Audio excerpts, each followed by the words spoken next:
আসসালামু আলাইকুম। মালিক টিভির পক্ষ থেকে আমি রিফাত আপনাদেরকে জানাই আন্তরিক শুভেচ্ছা ও অভিনন্দন। আজ মূলত আমরা আবারও নতুন একটি বিষয়ের ওপর কিছু বলার জন্য আপনাদের সামনে এসেছি।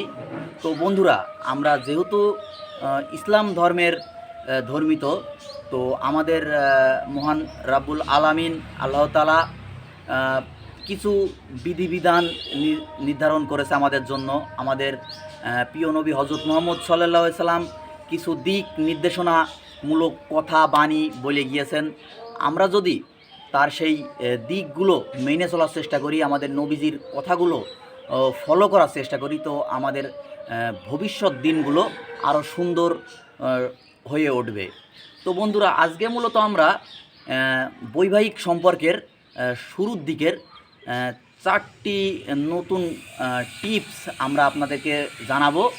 তো এই চারটি টিপস যদি আপনারা সকলেই নতুন দম্পতিরা মানেন, তো আল্লাহর অশেষ মেহেরবানিতে আপনাদের সামনের দিনগুলো আরও সুন্দর হয়ে উঠবে ইনশাল্লাহ।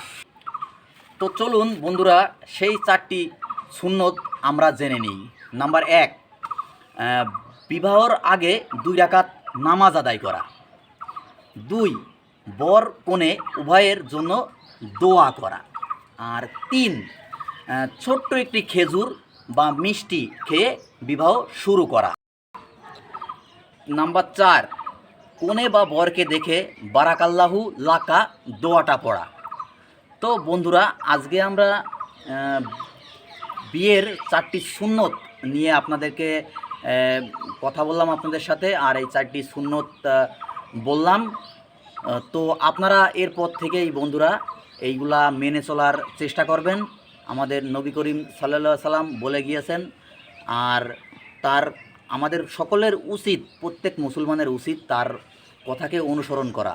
ঠিক আছে? তো আশা করা যায় বন্ধুরা, আপনারা যে যেখান থেকে আমাদের এই ভিডিওটা দেখছেন, এরপর থেকে যেই সমস্ত ভাই ও বোনেরা এখনও বিবাহ করেননি, বিবাহ করবেন এমন ভাবছেন, কিংবা সামনের দিনে তো অবশ্যই আপনারা বিয়ে করবেন, তো বিয়ে করার আগেই ঠিক এই 4টে সুন্নতগুলো আপনারা মেনে চলার চেষ্টা করবেন ইনশাল্লাহ। তো বন্ধুরা, আজকে আর কথা না বাড়িয়ে এই পর্যন্তই আজকের ভিডিওটা শেষ করছি।